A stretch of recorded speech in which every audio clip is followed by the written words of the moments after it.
They told me the trip was off. Then I saw their smiles from a Maui beach.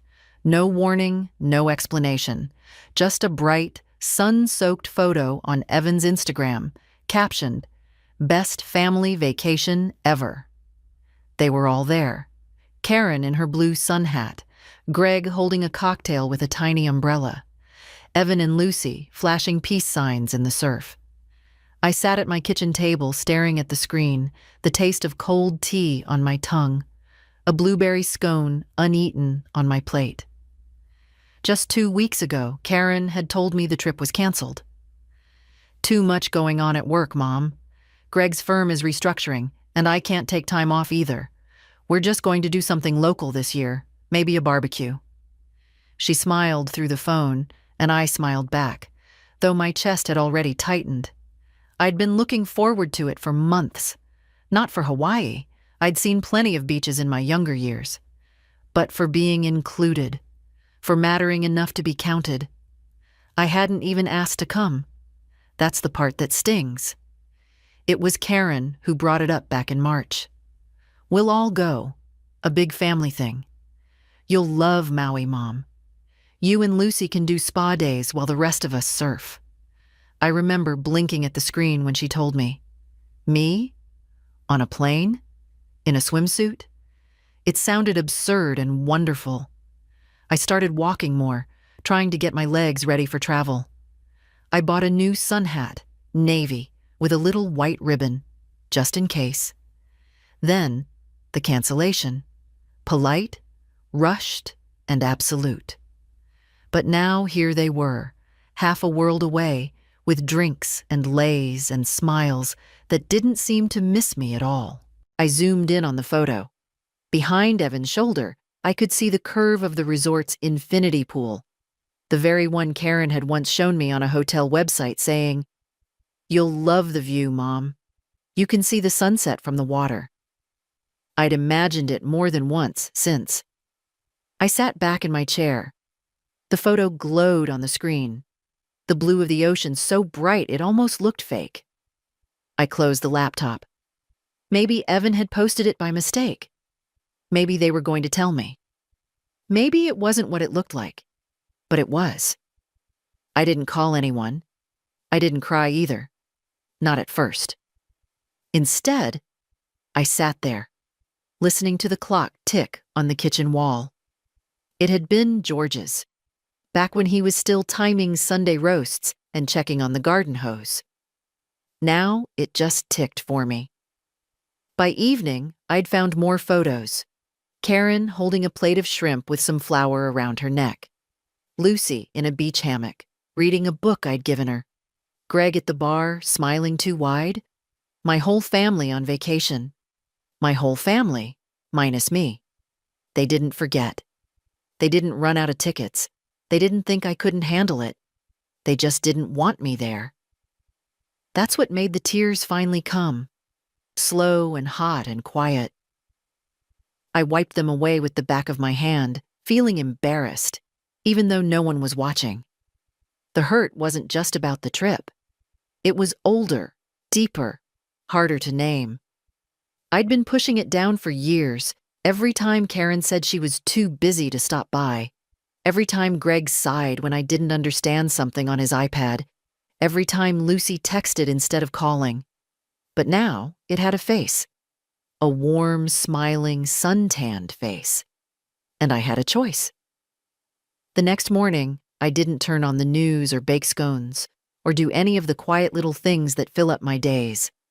I opened the file cabinet in the hallway, the one George had labeled important in his neat, blocky handwriting, and pulled out every envelope that had my name and a dollar sign. If they could lie to me this easily, this fully, what else had I let slide? I was going to find out. I didn't sleep that night. Not out of rage, that's not my way, but out of something heavier.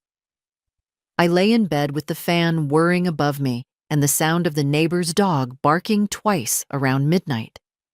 My mind ran in quiet, steady circles. The way Karen smiled in that photo, how relaxed Greg looked with his feet in the sand, the white strap of Lucy's bikini top and the book in her hand. The very copy of Pride and Prejudice I'd wrapped for her last Christmas, with a ribbon and a note. They hadn't just gone without me. They'd gone with the best of me. The things I gave them, the love I'd bundled into books and recipes and reminders to wear sunscreen. And they left me here. By morning, I'd made coffee but forgot to drink it. The kitchen smelled like toast I never made. My fingers trembled slightly as I opened Evan's Instagram again, this time not to stare at the beach, but to see what else I'd missed. There were more posts now. A short video, Karen and Lucy doing a silly hula dance at a luau. A photo of Greg wearing a ridiculous straw hat, beer in hand. A shot of a hotel breakfast, papaya, pancakes, and a sprig of mint on the side. All dated yesterday. All tagged, Chuck Maui Bliss. The comments underneath were worse than the images. "You guys look amazing. So glad you finally got away. Where's Grandma Betty?" That last one stung. One of Lucy's school friends, probably. It had no replies. Just sat there like an open wound in the comment section. I closed the app. At 11 o'clock, the mail came. I shuffled to the door like usual. Slippers, cardigan, breath short from the walk. There was a flyer for patio furniture, a water bill, and a letter from my bank. Nothing new, nothing kind. I sat back down at the table and stared at the drawer where I kept my receipts, my paperwork, my little records of everything I'd ever done for the family. It wasn't one of those tidy drawers. It was full of half-sorted manila folders, envelopes, a few handwritten notes with amounts circled in red ink. My shorthand for loaned but never returned. I pulled it open. The first thing I found was the receipt for Lucy's summer camp 2 years ago. $1.250, paid with my Visa. Karen had called me crying that week. "Mom, I hate to ask, but she's been looking forward to this for months." I'd said yes before she finished the sentence. Next, a payment slip for Greg's dental work. $900. I remembered the way he said, "It's temporary, Betty, just until the bonus comes through." The bonus must have come through. He'd bought a new fishing kayak not long after.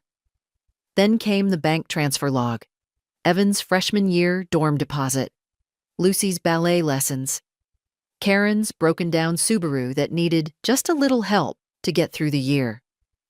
I kept going. Pages and pages, amounts and dates and small justifications scribbled beside them. Karen said she'd pay next month.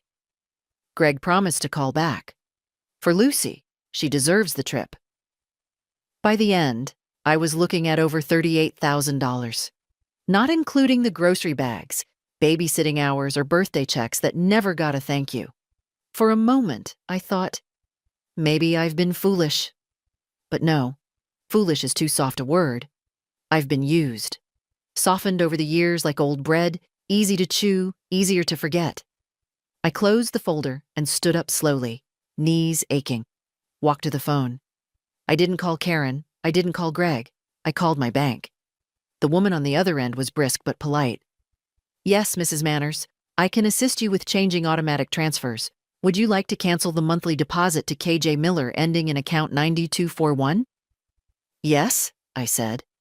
"And the one to GL Miller, too." "All right, I've made those changes. Is there anything else?" "Yes," I said again, more quietly. "Could you help me set up a new savings account? Just in my name." "Of course."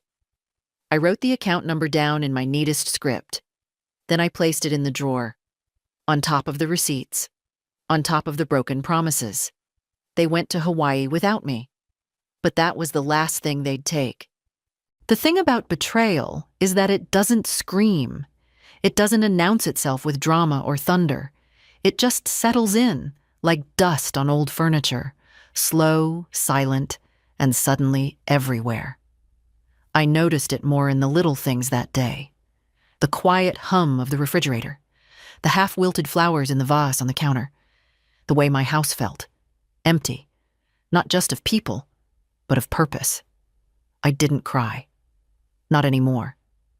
I'd already shed the kind of tears that ache behind your eyes. Now I was just still, like a clock with no battery. But stillness has its uses. It lets you see clearly. And what I saw, clearer than ever, was that I had become an afterthought, a background fixture in their lives, useful only when needed, invisible when not. Around noon, I decided to walk. Not far, just to the park 4 blocks down. I used to walk there with Evan when he was little. He liked to collect leaves and pretend they were secret letters from the trees. I always played along. That boy had a wild imagination. The bench by the pond was still there, though a little more rusted than I remembered. I sat, ignoring the ache in my knees. Across the water, 2 young mothers pushed strollers. A man jogged by with his dog. Life kept moving. I thought about calling Karen, just to ask why. Not to argue. I don't raise my voice. But maybe to hear some version of the truth. Then I imagined her voice, rushed, apologetic, full of explanations that wouldn't mean anything. It was Greg's idea, Mom. Or worse, we didn't think you'd want to come. As if 78 means I no longer want. Instead, I went home. The mail had brought nothing new. A catalog, a reminder for a dental appointment I'd already canceled. I left them on the counter and poured myself some water. No ice. My teeth don't like it anymore. That evening, as the light began to fade, I got a text from Lucy. "Hi, Grandma. Hawaii is amazing. Just wanted to say hi. Miss you." I stared at the screen for a long time. Miss me? Was that guilt I heard? Or just a phrase tossed in like sprinkles on a cake? I typed back slowly. "Hope you're having a good time. Love you too." I didn't ask why I wasn't there. I didn't ask who decided to leave me behind, because I already knew. The next day, I pulled out the blue binder labeled legal.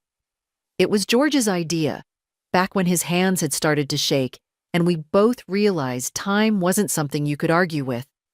The binder held our wills, the deed to the house, insurance papers, and a copy of the durable power of attorney, the one giving Karen control over my finances if anything ever happened. I looked at that paper a long time. Then I called my lawyer. Miriam still had the same firm handshake and the same silver bangles on her wrist. She didn't ask why I wanted to change things. She just listened as I explained, in measured tones, that I no longer felt comfortable with the current setup. "I'd like to revoke the power of attorney," I said. Miriam nodded. "You're absolutely within your rights. Shall we establish a new one?" "No," I said. "Not for now." She glanced at me. "And the will?" I hesitated. Then I opened my purse and took out the note I'd written that morning. Just 4 names. One was circled. "Yes, I want to make some changes." Miriam didn't ask questions. She knew better. After all, she was there when George signed the first version. She knew the family, knew the patterns. By the time I left her office, the air felt different, lighter, like I'd stopped dragging something invisible behind me. On the drive home, I still drive, just not far. I passed the florist where Karen once worked. I remembered the Mother's Day bouquet she sent last year. It had come with a note that said, "Thanks for everything, Mom. Couldn't do life without you." But apparently, she could do Hawaii without me. I turned the corner and pulled into my driveway. The porch light flickered, like always. The same old creak of the step. The same wind chimes George hung up 20 years ago, still catching every change in the air. I stood there a moment longer before going in. Let the wind blow. Let the chimes ring. Something was changing. And this time, it was mine. That evening, I sat at the dining table and opened the yellow notebook I kept hidden behind the cookbooks no one ever asked for anymore. It wasn't fancy. Just a spiral-bound pad I picked up at a pharmacy one day, thinking I'd use it to write recipes. But over time, it had become something else entirely, a quiet accounting of everything I'd given, lent, or signed off on.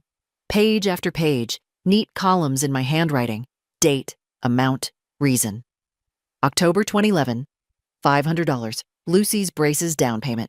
May 2013, $2,000, Greg's car repairs, emergency.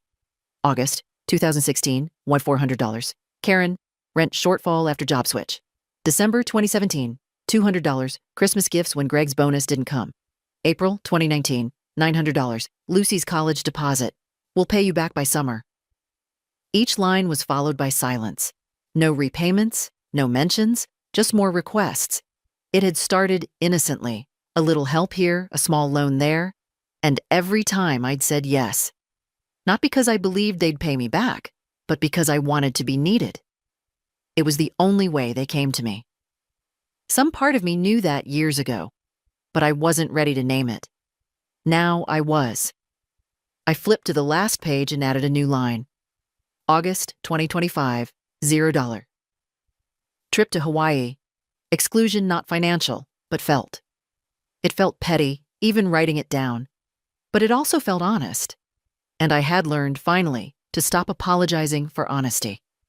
I put the notebook back in its hiding place, behind the books with worn covers and recipes no one asked for anymore. Then I made tea. The next morning, I called Social Security and asked to confirm a few things about my monthly benefits, just enough to feel grounded. The woman on the line was kind. Yes, ma'am. Your deposit is scheduled for the 3rd of each month. Would you like to set up a secondary notification? No, thank you, I said. I'd just like to know what's mine. It was such a small sentence, but it rang inside me like a bell. I'd just like to know what's mine. Later, I walked to the pharmacy to pick up my medication. The pharmacist, a young man with nervous eyes, greeted me with that careful tone they use on the elderly, as if we might crack or collapse if spoken to too quickly. Mrs. Manners, your refill is ready. That'll be $147. I handed him my card. He glanced at it and frowned. Didn't your daughter say she usually picks this up? She's on vacation, I said, smiling just enough to sting. He didn't know how to reply. I didn't care. I carried the brown paper bag home with both hands, slowly, step by step. Not because I was tired, but because I wanted to feel each step. The rhythm of it. The control. Back home, I sat on the porch. The late summer sun was soft, not hot anymore. The trees rustled above me. The same ones George used to trim every fall. I could almost see him up on the ladder, shouting down advice I didn't need. I smiled at the memory. It didn't ache as much as it used to. The phone rang just after 5. It was Karen. I stared at the screen for a full 10 seconds before I answered. Hi, Mom, she said. Her voice was bright. Too bright. We just got back this morning. So I saw, I said. Calm. Not cold. Just clear. There was a pause. She wasn't expecting that. Oh, Evan must have posted something, huh? A little laugh. You know how kids are. He wasn't hiding anything, I said. He's never had a reason to. Another pause. Longer. Mom, I meant to call you while we were there. Things just got hectic. Must have been. Maui looks busy this time of year. Mom, please don't be like that. Like what? I asked, still calm. Like someone who found out she wasn't invited after she bought sunscreen just in case? I could hear her inhale sharply. Then the voice I knew too well, the one that wore guilt like perfume but never truly absorbed it. It wasn't that we didn't want you there. It just felt like a lot. You know, with the flight and the walking. We thought it might be too much. I see, I said. You decided what I could handle. Mom, please. No need to explain, I said. I understand perfectly now. And for the first time in years, I meant it. She stumbled through a few more words, half excuses, half apologies, but I let them wash over me. I was done fishing for sincerity in shallow water. When we hung up, I didn't feel triumphant. I felt still. The kind of still that comes not from weakness, but from resolve. Let them scramble. Let them wonder how far I'd go. I wasn't going anywhere. I was already home. The next Monday, I walked into my bank branch for the first time in over a year. I could have called again, done everything online, but I didn't want that. I wanted someone to look me in the eye when I said the words. I wanted to remind myself I still existed in the real world, not just as a number or a mother in the background of other people's lives. The young man at the front desk smiled as I approached. He couldn't have been more than 30. "Good morning, ma'am. Can I help you?" "Yes," I said. "I need to review my accounts, and I'd like to speak to a manager." His smile faltered just slightly, but he nodded. "Absolutely. Let me see who's available." They put me in a little office with glass walls and soft music playing from a ceiling speaker. It was meant to feel safe, I suppose. Contained. But to me, it felt exposed, like I was on display, the elderly woman in her pressed blouse and handbag, doing some important financial thing, as if she were still in charge of anything. The manager came in, a woman this time. Probably my daughter's age, though with a firmer handshake. "I'm Clara," she said. "How can I help you today, Mrs. Manners?" "I'd like to update the beneficiaries on my accounts," I said. She blinked once, then reached for a folder. "Of course. Do you have the names?" "I do." I handed her a folded piece of paper. She opened it, read, then looked up at me. "No Greg? No Karen?" "No." She didn't ask why, just started typing. "And you'd like to assign only your granddaughter, Lucy?" "That's right. And I'd like to attach a note. Can you do that?" She hesitated. "We can attach a personal message for internal records, but it won't be legally binding." "That's fine. I just want something written down." She nodded, opened a field, and asked, "What would you like it to say?" I didn't pause. "To Lucy. This is for all the times you showed up, and for all the things you never asked for."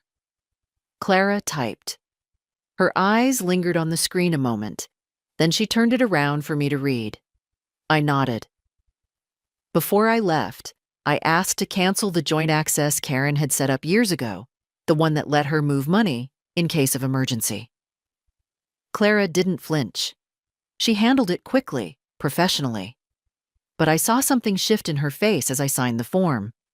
A flicker of respect, maybe. Or recognition. Back home, I boiled an egg and made toast. Ate slowly, deliberately. Thought about how I'd spent the last 20 years calling what I did help and what they did being busy. That afternoon, the phone rang. I didn't recognize the number, but I answered anyway. "Hi, Grandma." It was Lucy. "Hello, sweetheart." A pause. Then, in a smaller voice, "I think I messed up." "What do you mean?" "I knew about the trip. I mean, I didn't know they weren't inviting you. I assumed." "Assumed what?" "That you said no. That maybe you didn't feel up to it." I listened to her breathing on the other end. "They said it wasn't your kind of vacation. That you'd be more comfortable at home." "I see.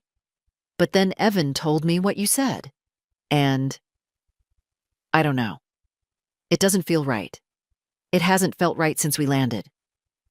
I didn't answer right away. Then I said, "You're not responsible for their choices, Lucy. You're only responsible for what you do next." Another pause. "I want to come over," she said. "Not now, just sometime this week, if that's okay." "It's more than okay." She hung up quietly. That evening, I pulled out my sewing box. Not because I needed to fix anything. I just wanted to feel something familiar in my hands. The weight of scissors. The comfort of old thread. I sat by the window, watching the porch light flicker, and let the silence wrap around me.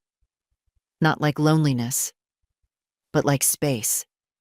Space to choose. Space to breathe. Space to finally become more than someone else's afterthought. For the first time in a long while, I wasn't waiting for anyone. I took out the photo albums that night. The real ones, not digital. Not scrolling and double tapping and pretending that fleeting hearts meant anything. Just thick, leather-bound books with plastic sleeves and faded ink in the corners. George had always labeled them meticulously. Florida, 82. Easter, Karen, age 9. Greg's first promotion. His handwriting was a kind of quiet confidence, square, sure, careful. I traced the letters with my finger. He had always believed in order, in record-keeping, in leaving behind something others could understand when you were gone. I flipped through the pages slowly. There we were on the front porch of our old house, Karen holding a popsicle, barefoot. Me in a sundress I'd sewn myself. George behind the camera, I could tell by the way my eyes weren't quite looking at the lens. I was looking at him. I turned another page. Christmases. Birthdays. Picnics with plastic chairs and foil-wrapped sandwiches. Karen's wedding day, her eyes half glossed with nerves, and me straightening her veil with hands that had packed her lunch 1,000 times. George standing beside her like the proudest man on earth. And then, the newer ones. Lucy's kindergarten graduation. Evan in a Halloween costume I made from scratch. Photos where I wasn't smiling as widely, though I couldn't explain why. Just something in the eyes. The quiet shrinking of presence. The invisible seat being pulled away, one polite smile at a time. In the last album, there were fewer pictures, more space between events, as if my existence had become more occasional. I closed the book and set it gently on the table. It wasn't sadness I felt. Not exactly. It was clarity. The kind that comes late but lands hard. They'd kept moving, and somewhere along the way, I'd stopped being invited to the motion. I reached for the small notebook I kept by the phone, the one where I wrote things I didn't want to forget. Doctor's appointments. Grocery lists. Passwords I could never remember. I turned to a blank page and wrote, I have given. I have waited. I have stayed silent. That season is over. I underlined it once.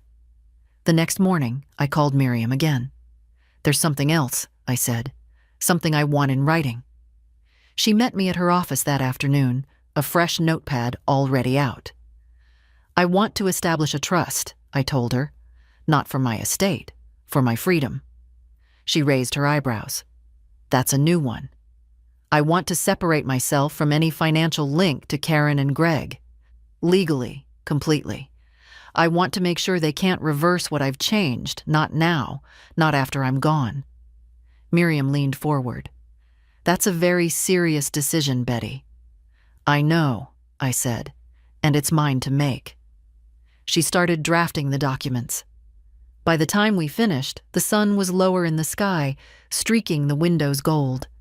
I stood to leave, and she looked at me for a long moment before saying, You look taller. I laughed. Maybe it's the shoes. But it wasn't. On the way home, I stopped by the grocery store, bought exactly what I liked. Nothing for anyone else. Salmon, sourdough, a small box of strawberries, a pint of mint chip ice cream. It felt like writing a love letter to myself in items and aisle numbers. Back at home, I made dinner, set the table for one, and did not apologize to the empty chairs. When the phone rang later, I didn't even check the screen. I let it buzz and fade. Not every call needs to be answered. Not every silence needs to be filled. Some things are better off sitting quiet. Just like truth. Just like me, at my own table, finally eating while the food is hot. The calls started on Thursday. First it was Karen, 2 missed ones in the morning, then a voicemail I didn't check. Then Greg, once in the afternoon, and again just before dinner. No message. Just the number on the screen like a knock I didn't feel like opening the door to. By Friday morning, there were 5 missed calls between the two of them. I didn't answer any of them. Not out of spite. Not to punish. I just didn't feel like explaining something that no longer needed explanation. They had their chance to talk when it mattered. They chose silence. Now it was mine. Instead, I cleaned out the pantry, tossed expired cans, donated the good ones I knew I'd never eat, wiped shelves I hadn't looked at closely in years. It felt oddly satisfying, like clearing out a corner of myself. Around noon, the doorbell rang. I knew before I opened it that it would be Karen. She stood there in a crisp blouse and jeans that looked carefully casual, her hair pulled back, her face already set in that half-smile she wore when she was nervous but trying not to show it. "Hi, Mom." I opened the door but didn't step aside. "I called," she said. "I know." She shifted her weight. "Can I come in?" I nodded and moved enough for her to pass. She stepped in like a visitor, careful, quiet, glancing around the living room as if something might have changed. Nothing had, of course. Same couch, same old throw blanket, same photo of George on the mantel. She sat down, hands clasped in her lap. "You didn't tell me you were changing the accounts." I sat across from her. "You didn't tell me you were going to Maui." Her jaw tightened. "That's not the same thing," she said. "It is to me." A silence stretched between us, taut as string. She broke first. "We thought it would be easier, that it might be too much for you, the flight, the walking, the heat." "You thought," I repeated. She sighed. "We weren't trying to hurt you. You just didn't think I'd notice." "I made a mistake." "You made a choice," I said. "There's a difference." Karen looked down at her hands. Her voice got quieter. "You've always been there, Mom. Always helped. Always said yes. I think I stopped asking if I was being fair. I just took. I'm sorry." I didn't answer right away. Then I said, "I raised you to be kind, to be fair, to think about other people. I know. And? I didn't do any of that." Another silence. This one softer. I stood, walked to the kitchen, came back with 2 cups of tea, set one in front of her. She took it without a word. "I'm not angry anymore," I said. I was. But I'm not now. She nodded, eyes glassy. "I'm also not going to pretend it didn't happen, or go back to the way things were. I won't be your safety net anymore, your fallback, your invisible help. I understand. I'm not sure you do. But I hope you will." She blinked fast, then looked up at me. "I miss you," she said. "I miss the version of you that saw me." We sat in silence a while, tea cooling in our cups. When she stood to leave, she hugged me. I didn't step back, but I didn't lean in either. It was a hug between people who used to know each other better. As I closed the door behind her, I felt tired, but not drained. Boundaries, it turns out, aren't walls. They're doors you choose when to open and when to keep shut. Greg came the next day, not with flowers, not with an apology, with questions. He didn't even call first, just showed up around 3 in the afternoon, the way someone does when they think their presence alone will settle things. He had on that same athletic jacket he always wore to barbecues, like he might be heading to a golf course any minute. I saw him through the window. For a second, I debated not answering. But I did. He stood on the porch, arms crossed. "Hey, Betty." I didn't return the greeting. "Can we talk?" I stepped aside, but I didn't offer him a seat. He walked into the living room and looked around like he was checking for damage. Karen must have told him everything. He turned to face me. "Look, I don't know what's going on, but we're all kind of confused here. Karen said you changed some financial stuff?"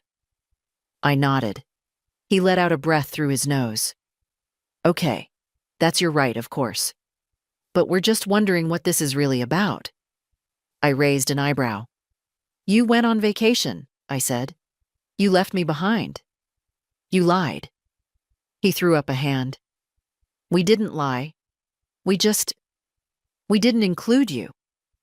That's a distinction you should be careful making, I said, especially in a house built on things you didn't pay for.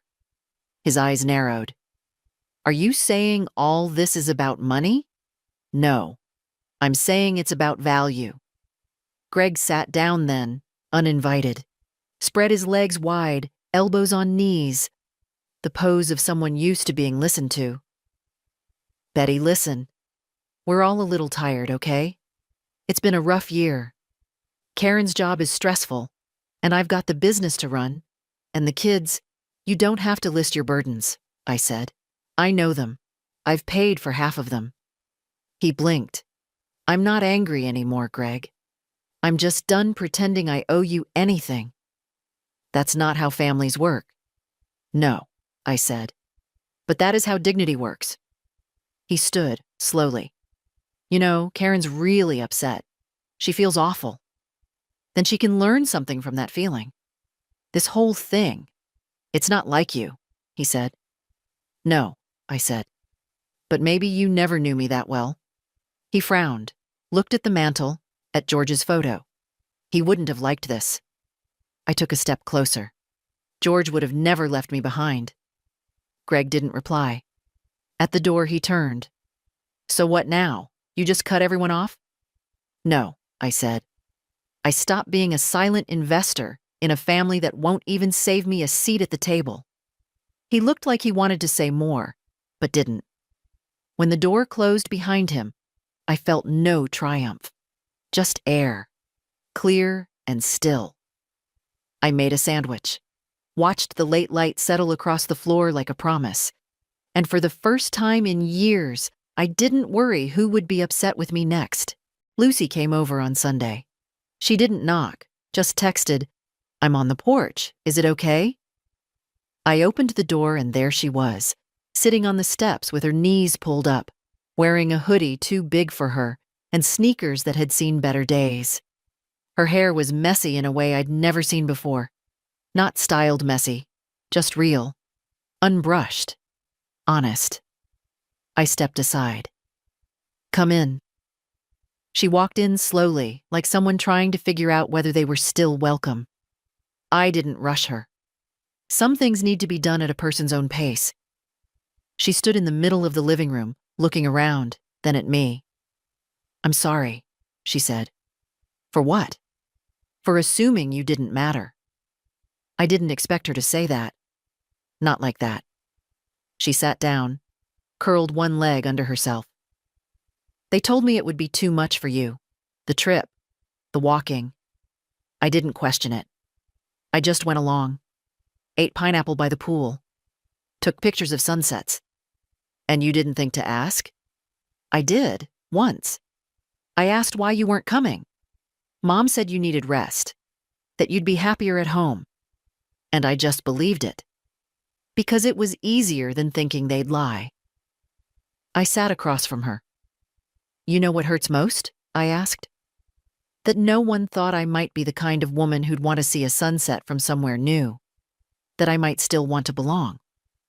She looked down. I do see you, she said. Now. I believed her, not just because I wanted to, but because her face didn't flinch when she said it. I made you something, she added, digging into her tote bag. She pulled out a small photo album. Handmade, cardboard cover wrapped in fabric, little stitches at the spine. She handed it to me. Inside were photos from the trip, but not the ones I'd seen online. These were quieter. Lucy reading on the balcony, the edge of a page caught in the wind. Greg and Karen asleep in lounge chairs, unaware. A seashell with my name written on it in pen. I turned the pages slowly. On the last page, a note written in blue ink. This is what I should have shared with you the first time. I want to do better. I closed the album and looked at her. Thank you. We sat a while in silence. Not the kind that fills space with awkwardness. the kind that lets it breathe. "Can I come next Sunday?" she asked. "Just to hang out?" "You don't have to ask," I said. "You just have to come." She smiled, the kind that didn't reach her mouth but settled somewhere behind the eyes. Later, after she left, I placed the album on the shelf beside the others. It didn't match. It wasn't labeled in George's handwriting, but it was the first one in years that felt like it belonged. And that was enough. Monday came with a kind of quiet I hadn't felt in years. Not the silence of waiting for a phone to ring or footsteps at the door, but the silence of a room that didn't need anything from me.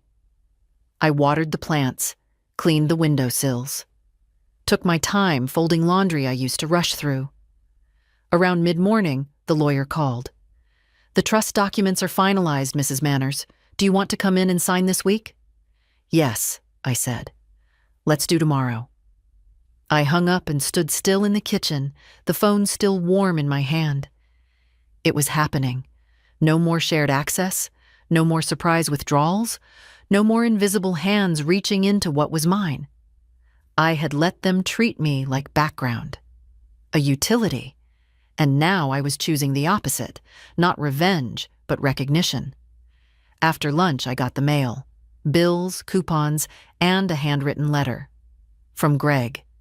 It was folded neatly, addressed in his blocky print, the kind he used when filling out permission slips for the kids.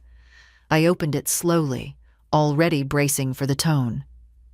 "Betty, I know you think I don't care, that I only show up when things go sideways. Maybe you're right, but I want you to know that I never meant for you to feel used. We've leaned on you more than we should have. I see that now. I don't expect forgiveness. I just wanted you to know I've always respected you, even when I didn't say it. Maybe especially then. I hope we find our way back. Greg." I read it twice, then folded it again and set it in the drawer.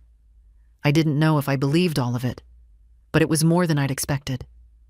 I spent the rest of the day in the garden, pulled weeds, pruned the rose bushes George planted when Karen was born.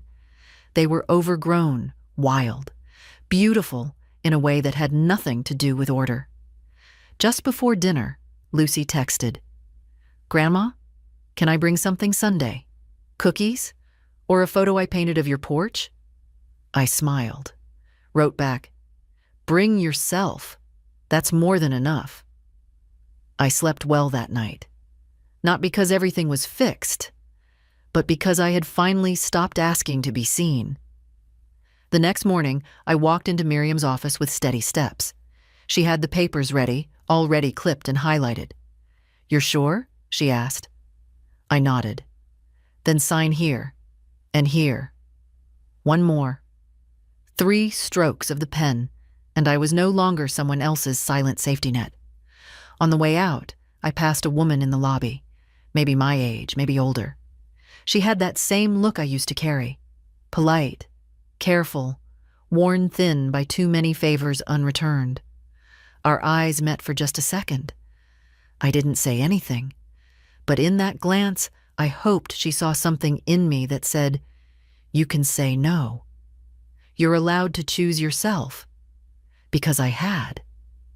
And the sky didn't fall. It just opened up a little wider. Wednesday morning, I brewed coffee and poured it into the good china. Not because anyone was visiting, but because I finally understood I didn't need an occasion to treat myself kindly. For years, the porcelain cups sat untouched in the cabinet, waiting for birthdays, holidays, or guests who never stayed long. Now it was just me. And that was reason enough. I sat at the kitchen table, sipping slowly, listening to the ticking clock above the stove. George's clock. Still running. Still right twice a day, even when the battery falters. The phone rang. It was Miriam. "Just confirming. The revised will has been filed. You're all set, Betty." I thanked her. Hung up. I'd removed Karen and Greg from the inheritance. Everything now would go to Lucy, with a clause stating it was contingent on her finishing school and making her own way without using my money to patch their holes. I didn't write that to punish her. I wrote it to protect her. No one else needed to know. Not yet. The doorbell rang mid-afternoon. I wasn't expecting anyone. When I opened it, Karen stood there again, this time holding a small box.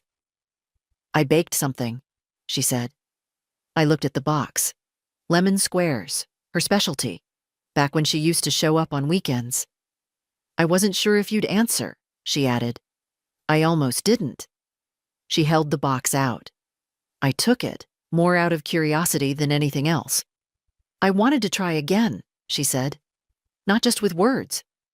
"Then stop coming here like you're visiting a patient." Her face changed. "Is that how it feels?" "Sometimes." We sat in the living room again, this time with tea and lemon squares. They were good, but I didn't say so. Karen looked older to me that day, not just in her face, in her silence. The kind that comes when excuses start to sound like noise, even to the person making them. "I know I've let you down," she said. "I don't know how to fix it." "You don't," I replied. "Some things aren't fixable, but they can be faced." She nodded. "Greg said he came by?" "I know." She looked at her lap. "He's scared. About the money." I tilted my head. "And you?" "I'm ashamed, but also relieved that you finally said something." We didn't talk about the will, or the trust, or the savings accounts that no longer carried their names. Some truths are too heavy to carry into a casual conversation. Instead, we talked about Lucy, about how she wanted to switch majors, about how she hated the cafeteria food, but loved the quiet of the library. And for a brief moment, we were just mother and daughter, passing time the way we used to, before life got messy with mortgages and favors and silence. When Karen left, she hugged me tighter this time. No performance. Just wait. And maybe, the beginning of something real. I washed the china cup by hand, dried it gently, placed it back on the shelf, but this time, not as something to be saved, as something that had already served. Thursday. I walked down to the old community center 2 blocks away. I hadn't been there in years, not since George's memorial, when we rented the back room for the coffee and cookies. Everything still smelled faintly of wood polish and lemon cleaner. There was a flyer on the bulletin board that caught my eye. Silver Circle, a gathering space for women 65 plus. Stories, coffee, real talk. Thursdays at 10. It was 10:07. I hesitated at the door, hand hovering over the knob. Part of me still expected to be in the way. Too old, too new, too something. But the woman who opened the door had silver braids and bright eyes and said, "Come in, hun. We're just getting started." I did. There were 8 of us that day. All women. All older than I used to think women could be when they still laughed like that. One brought banana bread. Another had a stack of library books she passed around. They made room for me without question. We sat in a circle of folding chairs that creaked a little when someone leaned back. No one asked where my children were. No one asked who I used to be. They just let me be there. We talked about knee pain, recipes, the ridiculous price of cucumbers. And then someone, a woman named Hattie, said, "My son hasn't called in 6 weeks. I used to chase it. Now I let the silence say what it says." Everyone nodded. I did too. Afterward, we cleaned up together. I offered to bring something next time. They said, "Just bring yourself." I walked home lighter. In the afternoon, I read a book by the window, drank tea, let the sun stretch across the floor without rushing to meet it. Lucy came by in the evening. No warning. Just a knock and her soft voice. "It's me." She carried a painting under her arm, the one she mentioned before. My porch, done in watercolor.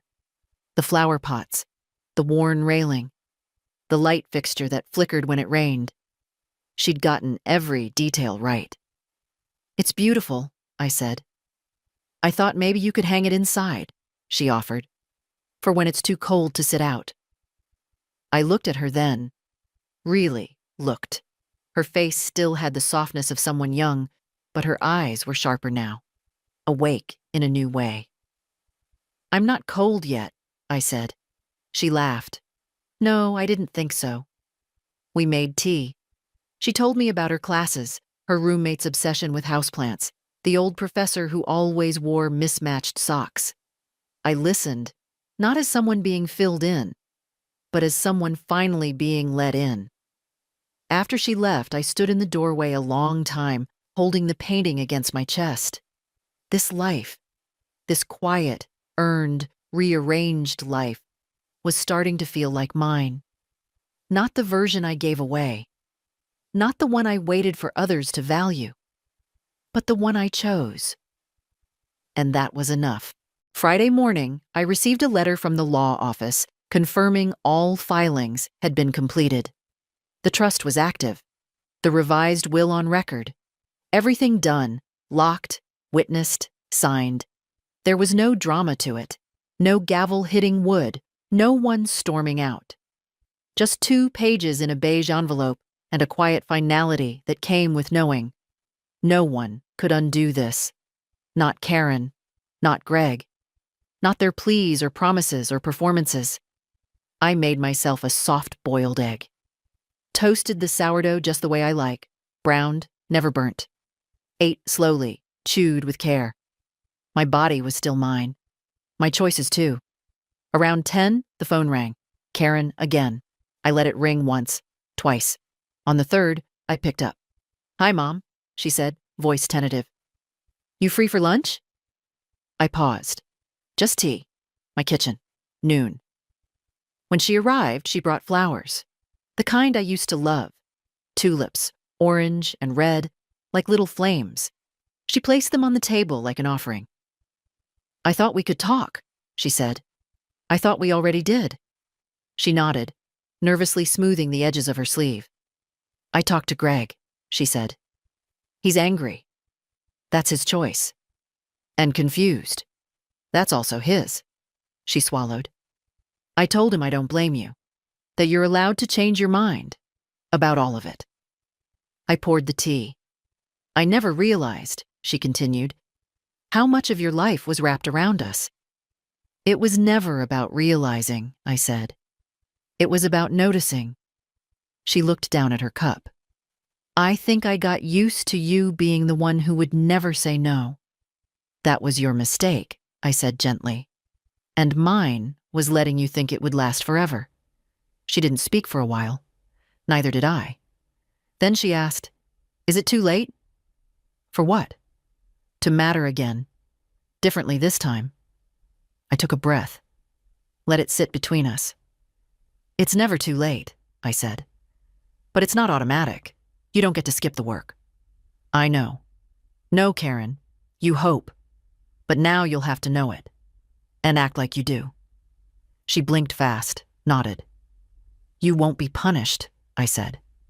But you also won't be prioritized anymore. That's the difference. And that's what you earned. I understand. I hope someday you'll feel it instead. She stood, slowly. Thank you for the tea. Thank you for not calling it a talk. When she left, I looked at the flowers a long time. They were lovely. But I didn't put them in the center of the table. I placed them near the back window, where the light hits in the late afternoon. Something beautiful, visible, but no longer the focal point. That evening, Lucy called. Mom's quiet tonight, she said. She's thinking. You okay? I'm better than okay. I'm free. Lucy was silent for a beat. Then she whispered, Good. After we hung up, I stood in the yard, breathing in the scent of cut grass and tulips. There was no going back. And for the first time, I didn't want to. Sunday evening, I received a text from Lucy. Would you come to dinner? Everyone's going to be there. I'll sit next to you. I stared at the message for a long while. My first instinct was to say no. I didn't want a performance. I didn't want tense small talk or forced laughter or the kind of apology that's more about relief than remorse. But it was Lucy asking. So I replied, "Yes, I'll bring dessert." I arrived just after 6. Greg opened the door, stepped aside without a word. His face was neutral, not angry, not warm. Karen hovered behind him, smoothing her blouse, eyes darting. The dining table was set for 6. Evan greeted me with a quiet hug, and Lucy pulled out the chair beside hers. The one with the best light, the best view of the backyard, where a single string of lights still hung from their last celebration. I wondered, idly, if they'd noticed how long they'd left them there. Dinner was roast chicken, overcooked slightly. Karen apologized for that. I said it was fine. The conversation meandered. Evan's new internship, Lucy's favorite class, something about Greg's office downsizing. I offered no advice, no solutions. Just listened. Occasionally nodded. It wasn't tense. It wasn't warm. It just was.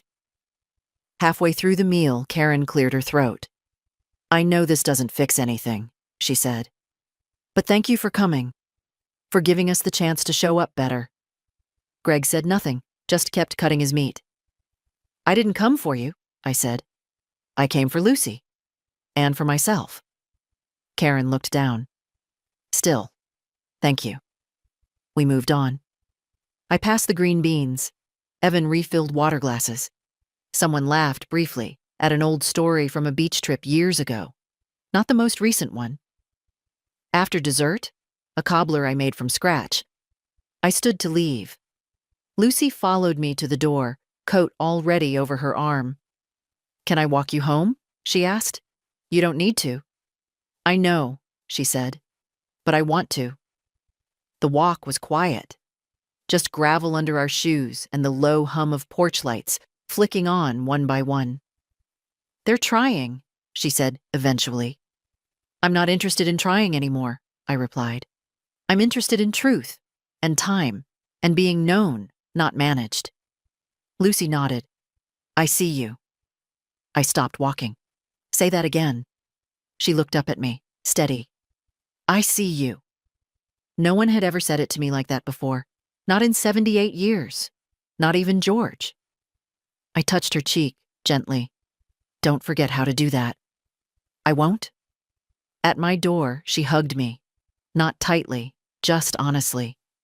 And when I stepped inside and closed the door, the quiet felt like safety, not isolation.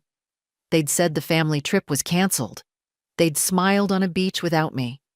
But I had walked home in the dark and didn't feel alone. I woke up Monday morning before the sun. No reason, no alarm. Just that gentle nudge from within. The kind that tells you the day holds something new, even if it doesn't say what. I made tea and sat by the window. The sky was still dark, but softening. A deep, quiet blue. Birds hadn't started yet. The world was still holding its breath. I watched the light come back. Not in a rush. Not with fanfare. Just steady. At 8, I got dressed and opened the little cedar box on my dresser, the one where I kept things too private for drawers. George's cufflink, a photo of Karen at 10, holding her science fair ribbon, the first card Lucy ever wrote me in her own uneven print. I added one thing, a slip of paper that read, "I see you," folded it, tucked it between the ribbon and the cufflink, closed the lid. At 9, I walked to the community center. Silver Circle was fuller this time. New faces. A new woman who wore bright earrings and said her daughter hadn't spoken to her in 3 years. No one asked why. We just nodded and made space. When it was my turn to speak, I didn't tell the whole story. I just said, "This year, I remembered I was a person, not a function." They nodded. Someone reached across and squeezed my hand. Afterward, Hattie offered me a ride home. I said no. I wanted to walk. Feel the sun. Let it touch my face the way it used to when I was young and didn't know I'd spend decades letting people take pieces of me without asking. On the walk, I passed the house with the blue door. A boy sat on the stoop, drawing something on the concrete with chalk. He looked up and smiled. Just that. It was enough. Back home, I watered the plants, picked up the book I'd been reading, let myself nap for 20 minutes in the sun patch on the floor. No calls came that day. No new apologies. And I didn't need them. I had my porch, my name, my choice, my life, reshaped, reclaimed, recentered. If you've read this far, maybe you've been there too. Invisible, useful, dismissed in small, soft ways that leave deep, sharp cuts. Maybe no one took you to Hawaii, but maybe now, right now, you can take yourself somewhere better. Even if it starts with something small. A cup of tea in the good china. A walk in shoes you chose. A quiet moment where no one gets to speak louder than your own knowing. If this story spoke to you, share it. Leave a comment. Or simply sit still and let it echo. That too is a kind of victory.